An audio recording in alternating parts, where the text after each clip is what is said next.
ইনকিলাব মঞ্চের আহ্বায়ক শহীদ শরীফ ওসমান বিন হাদি হত্যা মামলার তদন্ত শেষে মোট ১৭ জনের বিরুদ্ধে অভিযোগপত্র বা চার্জশিট দিয়েছে তদন্তকারী সংস্থা ঢাকা মহানগর গোয়েন্দা পুলিশ।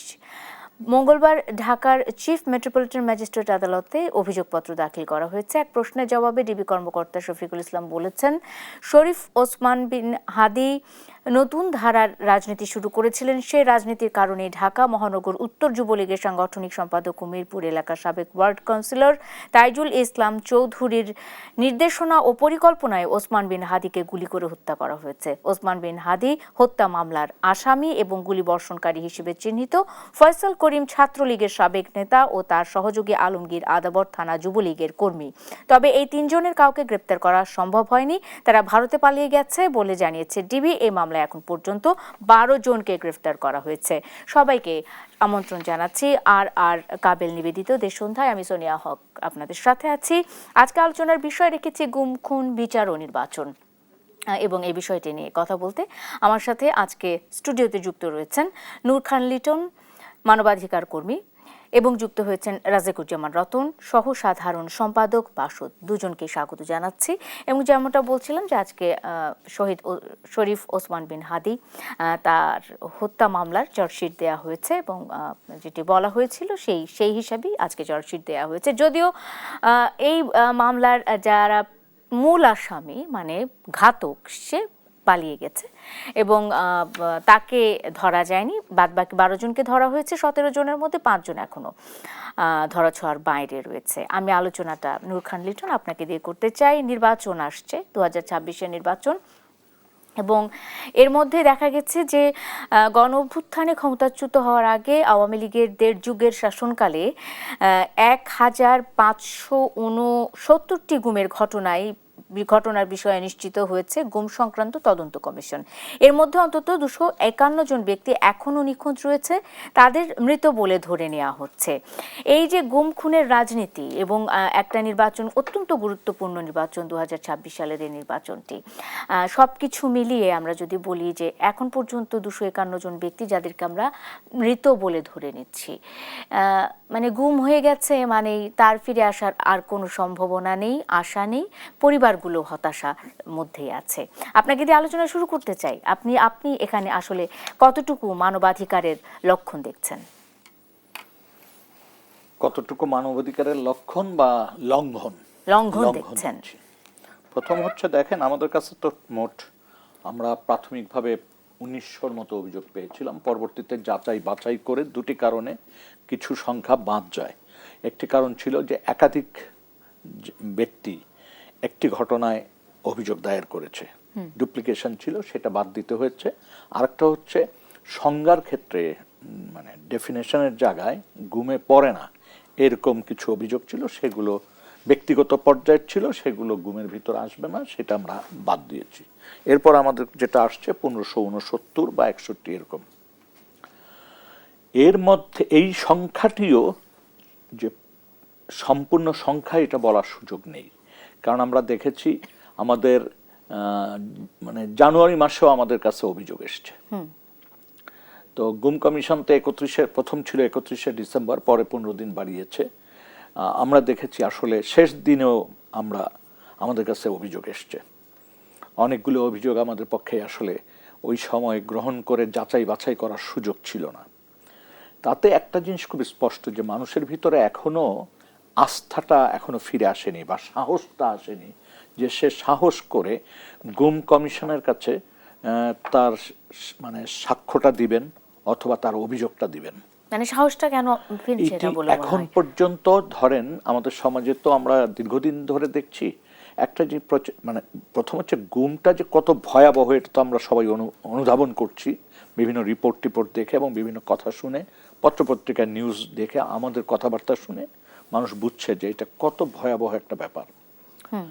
এই মধ্য দিয়ে যারা বেঁচে আছেন, বেঁচে ফিরেছেন, বা যারা মৃত্যুবরণ করেছেন, যারা বেঁচে ফিরেছেন, যে সমস্ত ভিকটিম, তাদের একটা অংশ আছে যারা মনে করে যে এখনো সময় আসেনি যে আমরা যে সব কথা বলবো। আগামীকালকের পরিস্থিতি তো আমি জানি না, কারণ এরা যারা এই ঘটনার সাথে যুক্ত ছিল তাদের একটা অংশ তো এখনো বড় অংশই এখনো কার্যত বাহিনীগুলিতে বা গোয়েন্দা সংস্থাগুলিতে রয়ে গেছে। এটি একটি হিসাব। আর একটা হচ্ছে রাজনৈতিক হিসাব, আগামীকাল কি হবে সেটাও তারা জানে না। যে ব্যক্তিটা ফিরে এসছে সে এখন ব্যবসা বাণিজ্য বা চাকরি করছে, সে স্বাভাবিকভাবে চাইতেছে যে এইটা নিয়ে আমি নড়াচড়া করব, আমার শ্রম যাবে, পয়সা যাবে, কিন্তু চূড়ান্ত অর্থে ঝুঁকিও বাড়বে, ঝুঁকি বাড়তে পারে। মানে এই আস্থাহীনতা কি আসলে মানে বিচারহীনতার সংস্কৃতিটা থেকেই তৈরি হয়েছে কিনা? আস্থার জায়গাটা তো হচ্ছে দীর্ঘদিনের যে প্র্যাকটিস বিচারহীনতার যে জায়গাটা, সেই জায়গা থেকে মানুষের ভিতর এসছে। দ্বিতীয় হচ্ছে যে আমাদের দেশে রাজনীতি পরিশুদ্ধ হয়েছে, এইটা এই মুহূর্ত পর্যন্ত ভাবার সুযোগ খুব কম মানুষের আছে। সবাই চাচ্ছি পরিবর্তন, কিন্তু কতটুকু পরিবর্তন আমরা করতে পারবো, অর্থাৎ আগামীতেও যে পলিটিক্যাল পার্টিগুলি এই ধরনের অবিচারের সাথে নিজেদেরকে যুক্ত করবেন না বা নির্দেশনা দিবেন না, বা কিভাবে আইন শৃঙ্খলা বাহিনী বা গোয়েন্দা সংস্থাকে ব্যবহার করবেন, এই ব্যাপারটি তো এখনো মানুষের ভিতর সন্দেহ কাজ করছে। ফলে এই সমস্ত কারণে একজন মানুষ নিজে ঝুঁকিতে যেতে চাচ্ছেন না। আর যে মানুষটি এখনো ফেরত আসেনি, এরকম সংখ্যাও কিন্তু অনেকে অভিযোগ করেন নাই। অভিযোগ না করার পেছনে আরও একটা বড় কারণ হচ্ছে যা আমি আমার ভাই বা সন্তানকে ফিরে পাচ্ছি না, কিন্তু আবার অভিযোগ করার মধ্য দিয়ে আমি আবার নিজেকে ঝুঁকির মধ্যে নিব, এইটিও অনেকে সাহস পাচ্ছেন না বা আস্থা পাচ্ছেন না, অনিরাপদ ভাবছেন। এটার কারণে আমি বললাম এতগুলি কথা যে এই সংখ্যাটি এর চেয়ে অনেক বেশি হওয়ার সম্ভাবনা বেশি। কারণ আরও একটা কারণ আছে, আমরা যাদের সাথে যে সমস্ত ভিকটিমদের সাথে কথা বলেছি, একজন ভিকটিম বলেছেন যে তার সময় মিস্টার XYZ ওই এলাকা মানে ওই জায়গায় ছিলেন, কিন্তু XYZ এর কোনো অভিযোগ আমরা পাইনি। ফলে বুঝতে পারছি যে এরকম সংখ্যা অনেক বাড়তে পারে। ঠিক কতটা বাড়তে পারবে এটা এই মুহূর্তে নিরূপণ করা সম্ভব না। ওইটা পরিস্থিতি, পরিবেশ এবং সরকারি উদ্যোগ যদি ভবিষ্যতে নেয় এবং ভবিষ্যতে যদি দৃষ্টান্ত স্থাপন করতে পারে, তাহলে হয়তো একটা পূর্ণাঙ্গ সত্যের কাছাকাছি আমরা পৌঁছাতে পারব। আচ্ছা, এরপর আসি, আপনি যেটা বললেন 251 জন যারা ফিরে আসেনি আমাদের পক্ষে, হ্যাঁ এখনো নিখোঁজ। আমরা কিন্তু এখনো বলতে পারবো না যে তারা মানে তাদের মৃত্যু হয়েছে, এই কথা বলার সুযোগ কিন্তু আমাদের নেই। 7 বছর অতিক্রম করলেও এটার সিদ্ধান্ত দিবে কোর্ট। তো একটা আইন আছে 7 বছর পর ধরে নেওয়া হয়, কিন্তু সেই সিদ্ধান্তটার জায়গায় আমাদেরকে কোর্টে যেতে হবে। তারপর এখন আমরা অনুমান করছি, ধারণা করছি যে মানুষগুলি ফিরে আসেনি, তাদের ফিরে আসার সম্ভাবনা ক্ষীণ, কিন্তু ফিরে আসবে না এটা আমরা ততক্ষণ পর্যন্ত বলতে পারবো না যতক্ষণ পর্যন্ত তার শেষ পরিণতি, ডেড বডিটার কি হয়েছে এটা না জানা পর্যন্ত আমাদের পক্ষে বলা সম্ভব না। এখন প্রশ্ন হচ্ছে যে আমরা এই যে গত 1.5 বছরের কাছাকাছি সময় আমরা অনুসন্ধানের কার্যক্রম চালালাম, আমরা গুরুত্বপূর্ণ অনেকগুলি বিষয় এর আগে বলা হয়েছে। নতুন করে যে জিনিসগুলো আমাদের মনে হচ্ছে যে বলা দরকার, তার ভিতরে একটা হচ্ছে আমাদের যে সুপারিশ, 1 নম্বর সুপারিশ, র‍্যাবকে ব্যান করে দেওয়া, অর্থাৎ বিলুপ্ত করে দেওয়া। সুপারিশগুলো শুনবো নূর খান লিটন। আমি একটু রাজিকুজ্জামান রতনের কাছে গিয়ে মানে এই যে রাজনীতিতে পরিশুদ্ধ মানে আস্থাহীনতার কথা কিন্তু বলেছেন নূর খান লিটন, আপনার শুনেছেন নিশ্চয়ই রতন ভাই।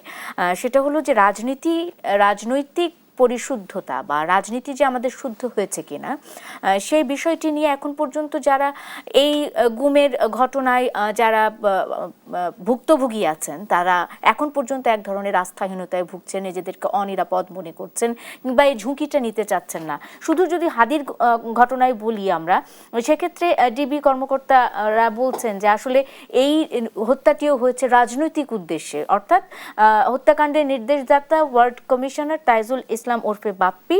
এই নির্দেশের কারণ প্রসঙ্গে বলা হয়েছে শরীফ ওসমান হাদী একটি নতুন ধরনের রাজনীতি শুরু করেছিলেন এবং তার বক্তৃতার মাধ্যমে সরকার, আওয়ামী লীগ বা নিষিদ্ধ ছাত্রলীগের বিরুদ্ধে সমালোচনামূলক বক্তব্য দিচ্ছিলেন। আওয়ামী লীগের এই কাউন্সিলর এই সমালোচনার কারণে ফয়সালকে হত্যা করতে বলেন। মানে রাজনৈতিক পরিশুদ্ধতার যে বিষয়টি, এটি নিয়ে মানুষের মনের মধ্যে এখনো শঙ্কা রয়ে গেছে। লিটন ভাই একটা বেসিক প্রশ্নটা তুলে ধরেছেন যে যখন কেউ গুম হয় তখন কি তাকে আমরা মৃত বলে ঘোষণা করব? নাকি সে বেঁচে আছে এই আশা নিয়ে থাকবো, এটা একটা বিষয়। আদালত যদি সিদ্ধান্ত দেয়ও, তারপরে কি হবে? সেই সময় রাজনৈতিক দলের পক্ষ থেকে বলা হয়েছিল যারা গুম হয়েছে বলে দাবি করা হচ্ছে তারা নাটক করছেন, তারা কত লুকিয়ে আছেন, আত্মগোপন করে আছেন, এরকম। ঠিক তেমনি আজকে হাদির মৃত্যুর পরে, মৃত্যুটা হয়েছে দিনের বেলা, সিসিটিভিতে অনেক কিছু দেখা যাচ্ছে। তারপরে প্রথমে বলা হলো যে আসামিরা পালিয়ে গেছে, তারপরে বলা হলো যে না, এখনো তারা পালাতে পারেনি, পালানোর সব পথ রুদ্ধ আছে, তারপরে আবার বলা হচ্ছে যে তারা ভারতে আছে, এরকম কথাগুলো হচ্ছে। এটা হতেই পারে, আমাদের পর্যবেক্ষণ, আমাদের অনুসন্ধান এবং তার ভিত্তিতে আমাদের সিদ্ধান্ত এটা ক্ষণে ক্ষণে পাল্টাতে পারে। আজকে যে পুলিশের যে রিপোর্টটা আসছে, একটু আগে লিটন ভাই যে কথাটা বললেন যে র্যাবকে ডিসম্যান্টেল করে দেওয়ার কথা বলেছেন, তা র্যাবকে তো একটা এলিট ফোর্স হিসেবে গড়ে তোলা হয়েছিল। এটা কি সমাজের এলিটদেরকে বাঁচানোর জন্য, নাকি ফোর্স হিসেবে আর একটু দায়িত্বশীল ফোর্স, যে যারা কথায় কথায় গুলি চালাবে না, কথায় কথায় মারধর করবে না, কথায় কথায় রিমান্ডে নিয়ে গিয়ে হাত পা ভেঙে দেবে না, অথবা তথাকথিত অনুসন্ধানের নামে আত্মীয় স্বজনকে জীবনটা জেরবার করে দেবে না? কিন্তু সেগুলো আমরা সবই হতে দেখেছি। তার মানে সে এলিট ফোর্স কিন্তু তার একটা এলিট বিহেভ আমরা দেখি নাই। ঠিক তেমনি পুলিশ ফোর্স, সেই পুলিশ ফোর্স কি তার পলিটিক্যাল রেসপন্সিবিলিটি পালন করার বাইরে প্রফেশনাল রেসপন্সিবিলিটির জায়গায় এসেছিল? ফলে এখন আমাদের এই কারণে হয় কি, যে রিপোর্টই তারা দেখ, সেই রিপোর্টটাকেও আমাদের একটা যাচাই বাছাই করতে হয়। একজন ওয়ার্ড কমিশনার, তার বিরুদ্ধে অভিযোগ করা হলো, হতেই পারে, খুঁজে এটা বের করা যেতে পারে, এর রাজনৈতিক মানে প্রভাবটা কি পড়তে পারে, অথবা কি রাজনৈতিক কারণে এটা হত্যা করা হয়েছিল, সেগুলো কিন্তু আরও একটু গভীর অনুসন্ধানে যাওয়া উচিত। হাদির বক্তব্য একটা রাজনৈতিক বক্তব্য ছিল, এটা ঠিক, কিন্তু তার কারণে তাকে যে এইভাবে হত্যা হতে হবে, তো এইরকম রাজনৈতিক বক্তব্য তো প্রতিদিন দেওয়া হচ্ছে। গুম কমিশনের প্রধান হিসাবে তিনি যে কাজ করেছেন, তিনিও তো হত্যাযোগ্য হয়েই আছেন। যদি আমি আমাদের দেশের সাম্প্রতিক সময়ের ঘটনাগুলো দেখি, যে কেউ কোনো একটা কথা বললে তিনি হত্যাযোগ্য হয়ে যেতে পারেন, তার বাড়ি ভাঙচুরযোগ্য হয়ে যেতে পারে, তার প্রতিষ্ঠান অগ্নিসংযোগযোগ্য হয়ে যেতে পারে, এবং তিনি দেশে বসবাস অযোগ্য হয়ে যেতে পারেন। এরকম ঘটনাগুলো যে ঘটছে না আমাদের এখানে, সেই জায়গাগুলোতে যেটা বলে রাজনৈতিক সংস্কৃতি, সেই রাজনৈতিক সংস্কৃতিটা কিন্তু খুব গুরুত্বপূর্ণ। তা না হলে মামলাগুলো নিয়েও প্রশ্ন হয়, মামলাগুলোও কি রাজনৈতিক উদ্দেশ্য প্রণোদিত হচ্ছে, তদন্তগুলোও কি রাজনৈতিক উদ্দেশ্য প্রণোদিত হচ্ছে, কিংবা মামলাটা সাজানো হচ্ছে কি না, কখনো কখনো আসামি ধরার জন্য, কখনো কখনো আসামিকে আড়াল করার জন্য মামলা দেওয়া হচ্ছে কি না, এরকম অনেক কথা থাকে। হাদির যে প্রশ্নটা এখানে খুব গুরুত্বপূর্ণ, এটাকে খুবই আমাদের গুরুত্বের সঙ্গে দেখা উচিত কয়েকটা দিক থেকে। একটা ব্যক্তি তার বক্তব্য নিয়ে হোক, তার ভাষা নিয়ে হোক, তার দৃষ্টিভঙ্গি নিয়ে হোক, আমার বিরোধ থাকতে পারে, কিন্তু নাগরিক হিসেবে তার বেঁচে থাকার অধিকারকে তো আমার কোনোভাবেই ক্ষুণ্ণ হতে দেওয়া উচিত নয়। এমনকি জুরিসপ্রুডেন্সের যে বেসিক মরালিটি, সেখানে হচ্ছে যে চূড়ান্তভাবে একজন অপরাধীকেও আমি হত্যাযোগ্য করতে পারি না। যে পৃথিবীর অনেক দেশে কিন্তু মৃত্যুদণ্ডটাকেও বাদ দিয়ে দেওয়া হয়েছে, কারণ মানুষের কোনো না কোনো সময় থেকে আবার কামব্যাক করার একটা সুযোগ থাকে। তো তাকে মেরে ফেললে তো আর তো তার সুযোগ থাকলো না। একজন চূড়ান্ত অপরাধীও আবার তো সে অনুশোচনা থেকে হোক অথবা সংশোধনের মাধ্যমে হোক আবার ফিরে এসে মানব জাতির জন্য কাজে লাগতে পারে। ফলে কখনোই সম্ভাবনার দরজাটা বন্ধ করা উচিত নয়। জুরিসপ্রুডেন্সের এই মরাল জায়গাটা যদি দেখি, তাহলে সেগুলো দেখলে আমাদের তো জুরিসপ্রুডেন্স বলি আর আমাদের সিভিক সেন্স বলি, কোনো বিবেচনায় কোনো মানুষকে এইভাবে হত্যা করাটাকে কেউ সমর্থন করতে পারে না। এক। দুই নম্বর হচ্ছে, এই হত্যাটা যখন হয় তখন হত্যার কারণ অনুসন্ধান করা এবং দায়ীদেরকে খুঁজে বের করা, কার্যকারণটা বের করা। একটা কথা আছে না যে খুন করতে হয়তো 1 সেকেন্ড লাগে, বিচার পেতে লাগে 1 জীবন। কিন্তু তারপরে মানুষ বিচারটা চায় কেন? বিচার চাওয়ার মধ্য দিয়ে ওই প্রক্রিয়াটা বের করে নিয়ে আসে যে কেন খুনটা হলো, ভবিষ্যতে যেন এটা না হয়। রাজিকুজ্জামান রতন, আমি এই অংশে আসলে এই জায়গাটাতে একটা কথা বলতে চাই যে হাদি প্রসঙ্গে যখন বিষয়টি এসছে এবং ওসমান বিন হাদির আজকে হত্যার যে চার্জশিট দেয়া হয়েছে, সেখানে 17 জনকে আসামি করা হয়েছে। হাদি একটি কথা প্রায় বলতেন, আমরা শুনেছি যে আজ যদি আমাকে কেউ গুলি করে, আমি যদি মারাও যাই, অন্তত আমার মৃত্যুর বিচারটা করেন। মানে এই যে দাবি দাবিটুকু যে আমার মৃত্যুর বিচারটা করলে পরে বিচারের নিশ্চয়তাটা পাওয়া যায়, এই দাবিটুকু নিয়েই এই শহীদ শরীফ ওসমান বিন হাদির মৃত্যু ঘটেছে। আমরা একটা বিরতির পরে ফিরে এসে নিশ্চয়ই আরো অনেক বিস্তারিত জানবো আমাদের অতিথিদের কাছে। দর্শক, আর কাবিল নিবেদিত দেশ সন্ধ্যায় একটা বিরতি নিয়ে ফিরছি, সঙ্গে থাকুন।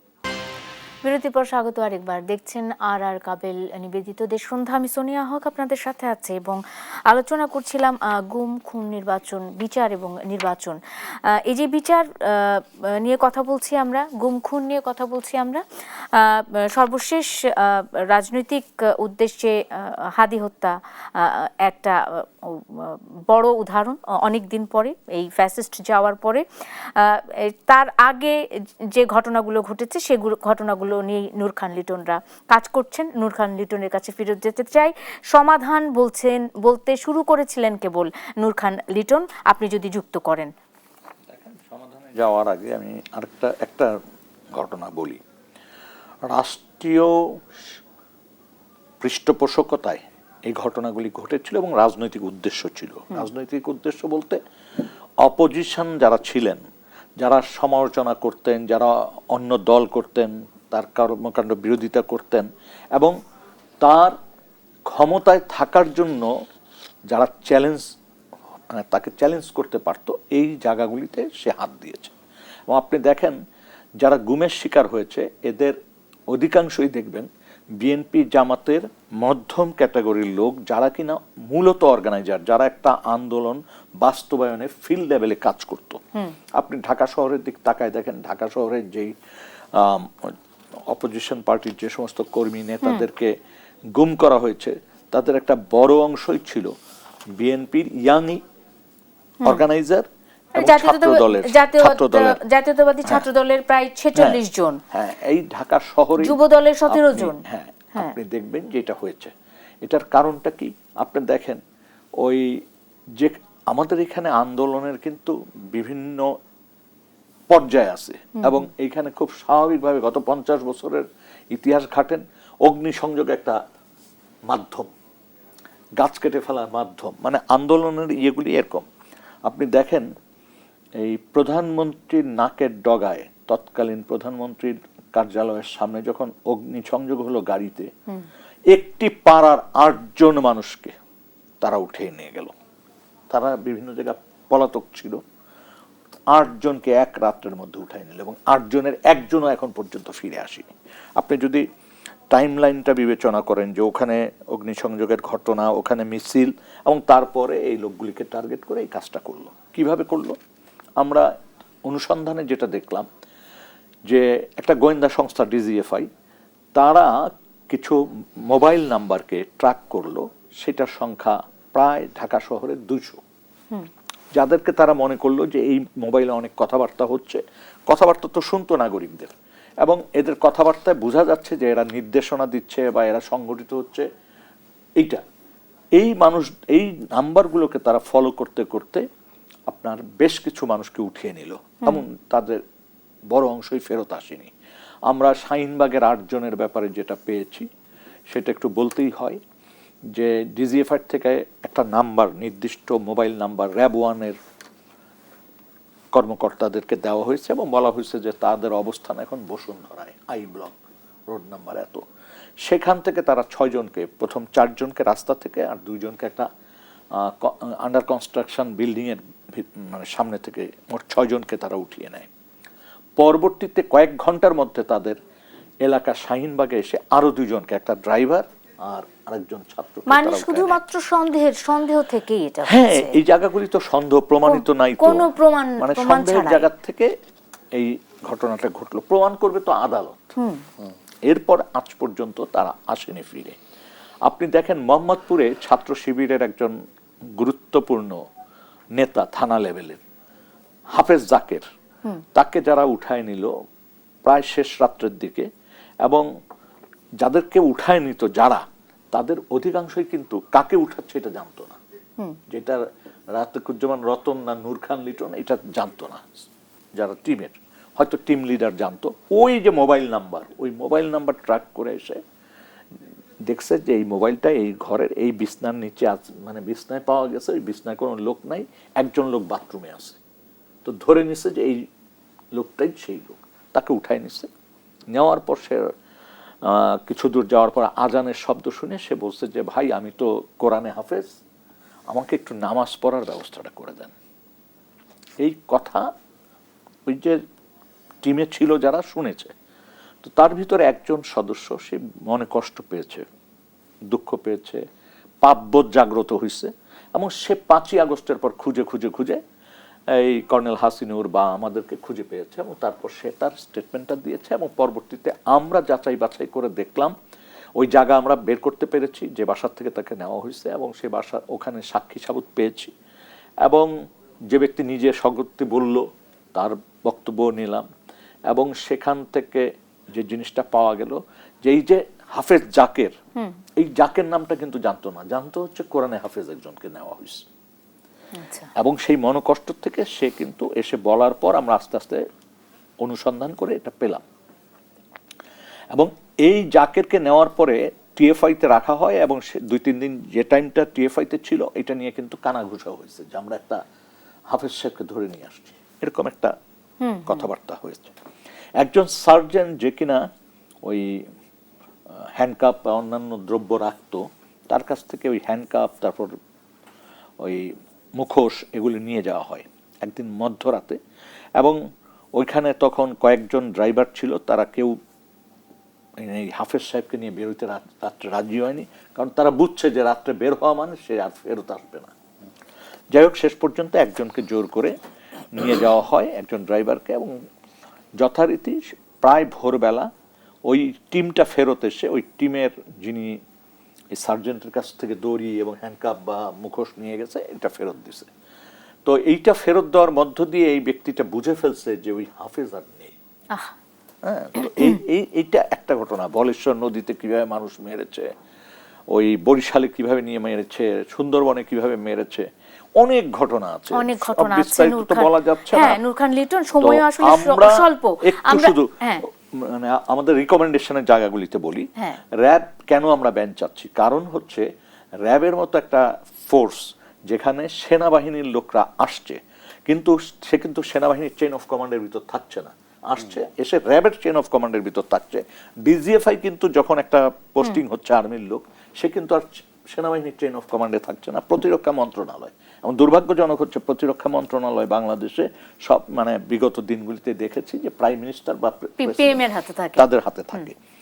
ফলে তাদের হাতে থাকার কারণে এবং জবাবদিহিতা ওইদিকে মাতৃ সংগঠনের ভিতর না থাকার কারণে, যেহেতু উনি বেরিয়ে আসছেন, ফলে দেখা গেছে যে এখানে রাজনৈতিক বিবেচনায় তাকে ব্যবহার করা হয়, যথেচ্ছভাবে ব্যবহার করা হয়। এই জন্য আমরা চাচ্ছি যে ওইটা ব্যান করা হোক, এবং স্বাভাবিক আইন শৃঙ্খলা পরিস্থিতি এইটার ভিতরে সেনাবাহিনীর লোককে আনার দরকার নাই। তারা তাদের মেধা খরচ করে তারা আরো যোগ্য হোক, তারা আমাদের সীমান্ত রক্ষা করুক, বাইরের শক্তির হাত থেকে আমাদেরকে রক্ষা করুক, যেটা তার কাজ। নূর খান লিটন, আমরা ফিরবো, আরো নিশ্চয়ই আমাদের আলোচনা আছে। আমি একটু রাজিকুজ্জামান রতন আপনার কাছে যাই। এই যে শুধুমাত্র সন্দেহের উপরে ভিত্তি করে মানুষ তুলে নিয়ে যাওয়া রাতের অন্ধকারে এবং তারপর তাদের ফিরে না আসা, আসলে কোনো দায়িত্বশীল কোনো একটি সংস্থার কাছে, বা যদি সেটি সংস্থা হয়ে থাকে, সেটি এটা কাম্য কিনা, মানে এটা আমরা আশা করতে, আমাদের আশার মধ্যে পড়ে কিনা যে কোনো একটি দায়িত্বশীল সংস্থা রাতের অন্ধকারে মানুষ তুলে নিয়ে যাচ্ছে শুধু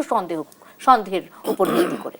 খুব সংক্ষেপে অংশটা শেষ করি। ব্রিটিশ আমলে একটা আইন ছিল যে সূর্যোদয় সূর্যাস্ত আইন, তাতে বলা হয়েছিল যে সূর্যাস্তের পর কাউকে কোনো বাসায় ঢুকে কাউকে গ্রেপ্তার করা যাবে না। ব্রিটিশরা পরাধীন আমলেও কিন্তু এটা মেনে চলেছে, আর আমরা স্বাধীন দেশে রাত্রে গভীর রাতে গিয়ে বাড়িঘর তছনছ করতে দেখছি। আচ্ছা, 2 নম্বর হলো যে সন্দেহের বশে যে কাউকে গ্রেপ্তার করা যেতে পারে, সেই অথরিটি তাদের আছে, কিন্তু নাই হয়ে যাবে কেন? আচ্ছা, সন্দেহের বশে গ্রেপ্তার যদিও হয়, যৌক্তিক কারণ থাকতে হবে এবং 24 ঘন্টার মধ্যে তাকে আদালতে উপস্থাপন করতে হবে। আমরা পুলিশ ধরে নিয়ে গেল, পুলিশ বলে আমাদের কাছে নাই, তারপরে যার কাছে যাচ্ছে আত্মীয়স্বজন তার কাছে নাই, শেষ পর্যন্ত হয়তো 3 দিন পরে কোনো রাস্তার পাশে তার মৃতদেহ পাওয়া যায়, অথবা ডিবি কার্যালয়ে তাকে পাওয়া যায়। এই যে নাই বললো, এত বড় একটা মিথ্যাচার একটা রাষ্ট্রীয় বাহিনী করতে পারে নাগরিকের সঙ্গে? তো ধরলে তো বলবে যে হ্যাঁ আমরা ধরে রেখেছি, আমরা জবাবদিহি করে তারপরে আমরা ব্যবস্থা করব। ওই যে স্বীকার করলে যে আদালতে যেতে হবে, স্বীকারও করতো না। এইটা মানে একটা রাষ্ট্রীয় নিপীড়ক বাহিনীতে রূপান্তরিত হয়েছে। রাষ্ট্র মানুষকে সুরক্ষিত রাখবে, রাষ্ট্র মানুষকে কি এইরকমভাবে নিপীড়কের ভূমিকায় অবতীর্ণ হয়ে তাকে আতঙ্কগ্রস্ত করে রাখা শুধু নয়, তার জীবন কেড়ে নেওয়ার অধিকার কি রাষ্ট্রকে দেওয়া হয়েছে? আমার জীবন বিকাশ, জীবনকে সুরক্ষিত করা। এখন রাষ্ট্র যখন যার হাতে থাকে সে তখন দমনপীড়ন করে, কিন্তু দমনপীড়নও কতখানি মাত্রায় যাবে? গোটা পৃথিবীতে নিপীড়ন বিরোধী আইন আছে, আমরা ইউনিভার্সাল ডিক্লারেশন অফ হিউম্যান রাইটসে হিউম্যান ডিগনিটির প্রশ্নটা আছে, আমাদের সংবিধানে dignity and right to live এগুলোর বিষয়টা আছে। একটা কথা বলে একটু শেষ করি। বিখ্যাত গায়ক বব মার্লির এবং তার বন্ধুর মিলে একটা গান আছে, we are crying for piece but we are not trying for justice. আমরা ফলে পিস পিস বলছি, কিন্তু উইদাউট জাস্টিস কোথাও কিন্তু পিস প্রিভেল করবে না। একটা বিরতি নিয়ে আসি দর্শক, একটা বিরতি নিয়ে আসছি। আর কাবিল নিবেদিত দেশ সন্ধ্যায় সঙ্গে থাকুন। বিরতির পর স্বাগত আরেকবার, দেখছেন আর কাবিল নিবেদিত দেশ সন্ধ্যা। আমি সোনিয়া হক আপনাদের সাথে আছি। গুম, খুন, বিচার ও নির্বাচন নিয়ে কথা বলছিলাম আমরা। আলোচনায় ফিরে যেতে চাই। নূর খান লিটন, শুরুতে আপনার কাছে যেতে চাই, সেটি হলো যে এই যে এতক্ষণ ধরে আমরা আলোচনা করলাম এবং এই যে তদন্ত কমিশন রিপোর্ট অনুযায়ী আমরা যে বিভিন্ন তথ্য আপনার কাছে পেলাম, তার প্রেক্ষিতে যদি বলতে চাই, সেটি হলো যে এই যে বিচারহীনতার সংস্কৃতি কিংবা রাজনৈতিক কুটচাল অথবা আইন শৃঙ্খলা বাহিনী সহ বিভিন্ন দায়িত্বশীল যে বাহিনীগুলো রয়েছে, সেসব বাহিনীগুলোকে যে ক্ষমতার আড়ালে রাখা হয় বা দলীয়করণ করা হয়, এই যে যুগ যুগ ধরে যে কালচার চলে আসছে বা চর্চা চলে আসছে, এইখান থেকে বের হয়ে আসার কোনো পথ বা সম্ভাবনা আপনি দেখেন কিনা, এই প্রশ্ন আমার রাজিকুজ্জামান রতনের কাছেও থাকবে। নূর খান লিটন, শুরুতেই আপনার প্রশ্নের আগে আমি দুটো জিনিস যোগ করতে চাই। একটা হচ্ছে আমাদের কাজ করতে যে আমরা দেখেছি ঢাকা শহরের জুরাইন কবরস্থান এবং মুন্সিগঞ্জের আপনার সার্কিট হাউসের সামনে যে কবরস্থান, পৌর কবরস্থান, এই দুটি জায়গায় আমরা বেশ কিছু ডেড বডির পেয়েছি যেগুলি সন্দেহজনক। যেমন মাথায় গুলিবিদ্ধ, বস্তা বাঁধা, সিমেন্টের হাত পাও বাঁধা, নদীতে লাশ ভেসে গেছে। দেখা গেল 20টা লাশ ভাসছে, মানে 20টা লাশ ফেলছে, হয়তো দুটো লাশ ভেসে আসছে, আটকে গেছে। যেমনি 7 খুনের পর আমরা দেখলাম কিছু লাশ ভেসে উঠছে, একই রকম লাশ আমরা দেখলাম যে মুন্সিগঞ্জে এসছে। এবং একদিন 3টি লাশ পাওয়া গেল কাছাকাছি সময়, একদিন বা 2 দিনের মধ্যে, এবং একই প্যাটার্ন, অর্থাৎ মাথায় গুলির চিহ্ন আর হচ্ছে হাত পা বাঁধা এবং ওই সিমেন্টের বস্তা। এর ভিতরে একটা লাশ শনাক্ত করা গেছে, সেটা হচ্ছে এই হাতিরপুল এলাকায় যুব দলের একজন কর্মী, তার লাশ তার পরিবার এনে দাফন করেছে। কিন্তু আর 2টো লাশ এটা কিন্তু শনাক্ত হয়নি, ওই আনআইডেন্টিফাইড অবস্থায় তাদেরকে দাফন করা হয়েছে।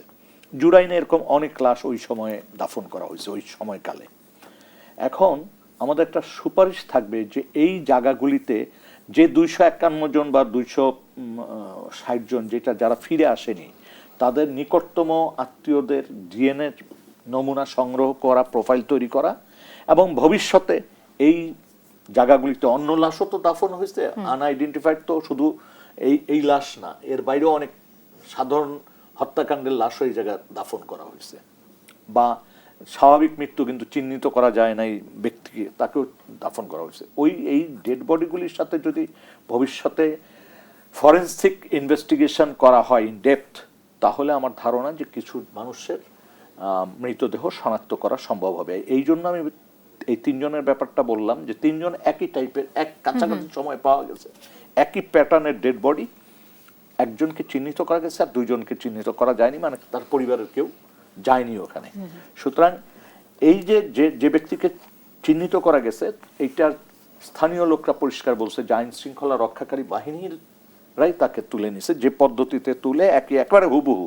তাহলে আমাদের বুঝতে বাকি থাকে না যে এইটার সাথে প্রাথমিকভাবে সন্দেহ হচ্ছে ওই 2 জনকেও হয়তো অন্য এলাকার থেকে তুলে নিয়েছে সমসাময়িক সময়ে বা আগে পিছে, কিন্তু হত্যাকাণ্ডটা সংগঠিত হয়েছে সমসাময়িক সময়ে। এবং যুব দলে যেহেতু রাজনৈতিক একটা ইনফ্লুয়েন্স থাকতেই পারে। ফলে আমরা চাই যে এই কবরস্থানগুলোতে এই ধরনের লাশের সাথে ডিএনএ টেস্ট মিলা, প্রোফাইল, মানে যারা নিকটতম আত্মীয় তাদের ওই যে 200 কতজন, তাদের নমুনা সংগ্রহ রাখা, এবং ভবিষ্যতে এটা ফরেনসিক এক্সপার্ট দিয়ে মানে ইনভেস্টিগেশনটা করা, তাহলে হয়তো এখান থেকে আমরা কিছু জিনিস তথ্য উপাত্ত পাবো। আরেকটা হচ্ছে জেআইসি এবং টিএফআই, এই দুইটা তো আমাদের ঢাকা শহরেই, আর এর বাইরে যে সিক্রেট প্রিজনগুলি সারা বাংলাদেশে রয়ে গেছে এগুলোকে সংরক্ষণ করা, এগুলিকে আমরা ডিস্ট্রয় করতে না দেওয়া।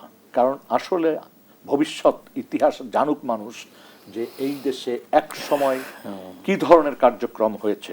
এই কার্যক্রম কিন্তু আগে পরেও হয়েছে, মানে আগেও হয়েছে, কিন্তু সেটা একটা দুইটা ঘটনা, কিন্তু এই লার্জ স্কেলে এই ধরনের বর্বরতা আমরা এই গত 15.5 বছরে যেটা পেয়েছি সেটা পাইনি। এই জন্য এই জায়গাগুলি চিহ্নিত করে রাখলে ভবিষ্যৎ প্রজন্ম মনে রাখবে যে এই ধরনের নির্যাতকও আমাদের রাষ্ট্র পরিচালনা করেছে, এবং সেখান থেকে আমরা সতর্ক থাকতে পারবো। আরেকটা হচ্ছে যে এই যে বাহিনীগুলি, এই বাহিনীগুলি তো চিরাচরিতভাবে এই কাজগুলি করেছে, এইটা কিভাবে আপনি স্টপ করবেন? প্রথম হচ্ছে রাজনৈতিক সদিচ্ছা, প্রতিজ্ঞা থাকতে হবে যে এই ধরনের ঘটনা আমরা ঘটাবো না, প্রশ্রয় দিব না, এবং আমরা ট্রান্সপারেন্ট থাকবো, অ্যাকাউন্টেবিলিটি থাকবে আমাদের ভিতর। এটা হচ্ছে রাজনৈতিক দলের জায়গা থেকে। আর যদি এই যে যেই মানুষগুলোকে চিহ্নিত করা গেছে প্রাথমিকভাবে যে এরা এই ঘটনাগুলির সাথে যুক্ত, দায়ী, এই লোকগুলির বিচার যদি আমরা করতে পারি, বিচারের মধ্য দিয়ে কঠিন একটা বার্তা চলে যাবে এই যে যারা যেই ধরনের যেন পুনরাবৃত্তি না ঘটে কখনো। নূর খান লিটন, অসংখ্য ধন্যবাদ। অসংখ্য ধন্যবাদ রাজিকুজ্জামান রতন।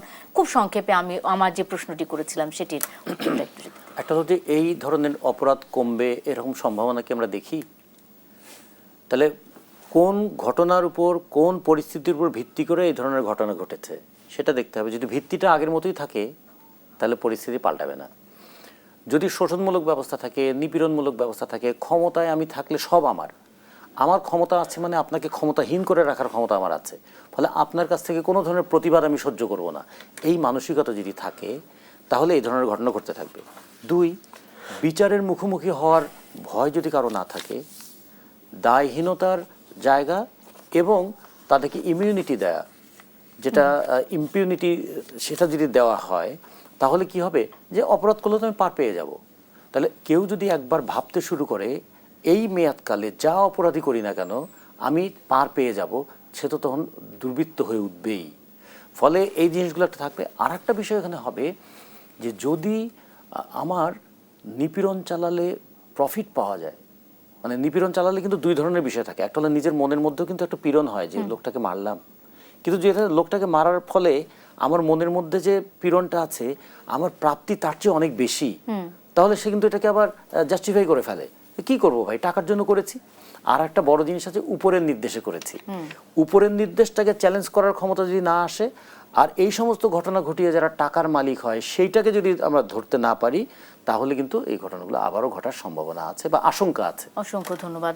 অসংখ্য ধন্যবাদ রাজিকুজ্জামান রতন এবং নূর খান লিটন, দুজনকে ধন্যবাদ জানিয়ে আজকের মতো শেষ করতে চাই। আর কাবিল নিবেদিত দেশ সন্ধ্যা। ধন্যবাদ আপনাদের।